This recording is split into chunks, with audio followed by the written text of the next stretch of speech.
আসসালামু আলাইকুম প্রিয় বন্ধুগণ, আপনারা নিশ্চয়ই জানেন যে সম্প্রতি পাকিস্তান ও আফগানিস্তানের মধ্যে সীমান্তবর্তী এলাকায় এক ভয়াবহ যুদ্ধ চলছে এবং সেটি বিরতিকালীন অতিবাহিত হওয়ার আগেই আবারও সে বিরত সময় ভেঙেছে। বিশেষ করে এই যুদ্ধের যে প্রেক্ষাপট সেটি হলো ঐতিহাসিক রূপরেখা ও সীমান্ত সমস্যা, যা আফগানিস্তান ও পাকিস্তানের সীমান্তে বিরাজমান। আফগানিস্তানের প্রজন্ম থেকে প্রজন্ম ধরে আফগানিস্তান ও পাকিস্তানের সীমান্ত রেখা ডুরান্ড লাইন বরাবরই অগ্রাহ্য করে আসছে আফগানিস্তানের সীমান্তবর্তী মানুষেরা।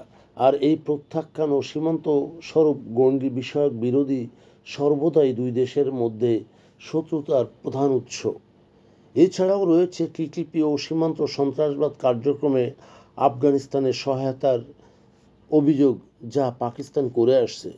পাকিস্তান দীর্ঘদিন ধরে অভিযোগ করে আসছে আফগানিস্তান টিটিপি বর্তমান তালেবানের নেতৃত্বে এবং প্রশ্রয়ে সীমান্ত এলাকায় তেহরিকে তালেবান অব পাকিস্তানকে আশ্রয় দিয়ে পাকিস্তান সীমান্তে হামলায় সহায়তা করে আসছে। আর এই হামলা পাকিস্তানের চোখে এক ধরনের অবৈধ আগ্রাসন। সাম্প্রতিক উত্তেজনা ও ঘনিষ্ঠ ছুরি, যা 2025 সালের অক্টোবর মাসে পাকিস্তান দাবি করেছিল যে একটি হামলার পরে সে নুরা আলী মেহমুদ টিটিপি এর নেতাকে নিশানা করেই কাবুলে তারা বিমান হামলা চালায় এবং অবশ্যই আফগানিস্তান জবাব দিয়েছে, সেটি সীমান্ত সম্মুখী অভিযান চালিয়ে। পাকিস্তানের সৈন্যদের মৃত্যু ও অঞ্চল দখলের দাবিও করে আসছে আফগানিস্তান, যদিও উত্তেজনা কমাতে 48 ঘন্টার যুদ্ধবিরতি ঘোষণা করেছিল, যা ভেঙে যাওয়ার অভিযোগ পাওয়া যাচ্ছে। গোপন অভিসন্ধি এবং বাগরাম ঘাটের এজেন্ডা লুকিয়ে থাকতে পারে।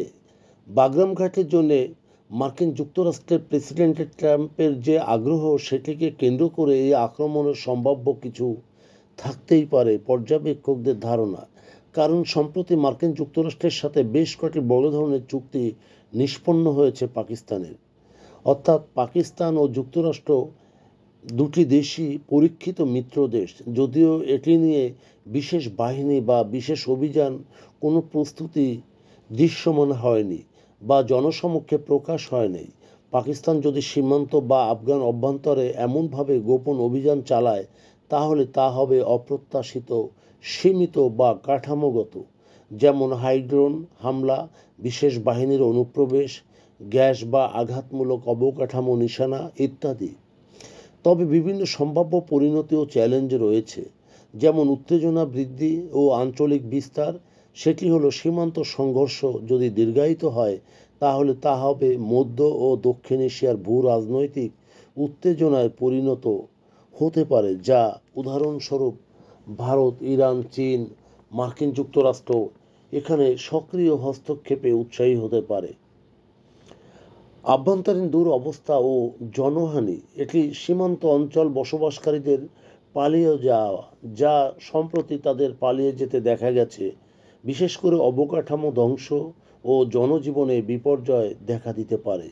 যুদ্ধ অব্যাহত থাকলে মানবিক সংকট আরও বেড়ে যেতে পারে। প্রতিরোধ ও ঘাঁটি খোলার চ্যালেঞ্জ, আফগানিস্তানে দখল করা যে কঠিন ব্যাপার, সেটি আমরা ঐতিহাসিকভাবে জেনে আসছি। কারণ সেখানে বিভিন্ন পথ ও মতবাদ থাকলেও ভৌগোলিক ও সামাজিক কারণে তাদের প্রচণ্ড প্রতিরোধ ক্ষমতা রয়েছে, যে প্রতিরোধে ইতিমধ্যেই আমেরিকা ও রাশিয়া পর্যন্ত সেখান থেকে পালিয়েছে। কারণ স্বাধীন জাতি হিসাবে আফগানদের নিয়ন্ত্রণ করা খুবই কঠিন। আন্তর্জাতিক নীল নকশা ও সমঝোতার চাপ, বিরোধসহ বহুপক্ষীয় দৃষ্টি আকর্ষণে বিশেষ করে জাতিসংঘ এবং প্রতিবেশী দেশসমূহ ও বৃহৎ শক্তিগুলি শান্তির ব্যাপারে মধ্যস্থতা করতে চাইবে এবং পাকিস্তান যদি সীমান্ত উত্তেজনার দায়বদ্ধ হয়ে পড়ে, তখন কূটনৈতিক অর্থনৈতিক নিষেধাজ্ঞার কবলেও পড়া অসম্ভব নয়। টিটিপি ও অন্যান্য সন্ত্রাসী গোষ্ঠীর অবস্থান পুনর্বিন্যাস, পাকিস্তান যদি সীমান্ত সন্ত্রাসবাদী গোষ্ঠীকে সফলভাবে প্রতিহত করতে সক্ষম হয়, তাহলে টিটিপি অন্তর্ভুক্ত বাহিনী মেরুদণ্ড খুঁজতে অন্য অঞ্চলে বা আফগানিস্তানের অভ্যন্তরে রাজনৈতিক মঞ্চে নিজেদের প্রভাব বাড়াতে পারে।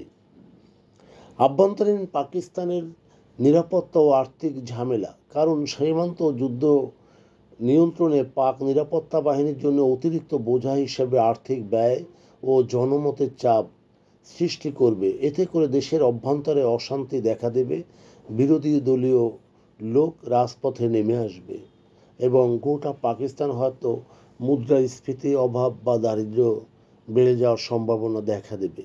প্রিয় বন্ধুগণ, যদি আমাদের এই তথ্য গল্প আপনার ভালো লাগে তাহলে লাইক এবং শেয়ার দিন এবং এখন আজ আমাদের সঙ্গে থাকার জন্য ধন্যবাদ।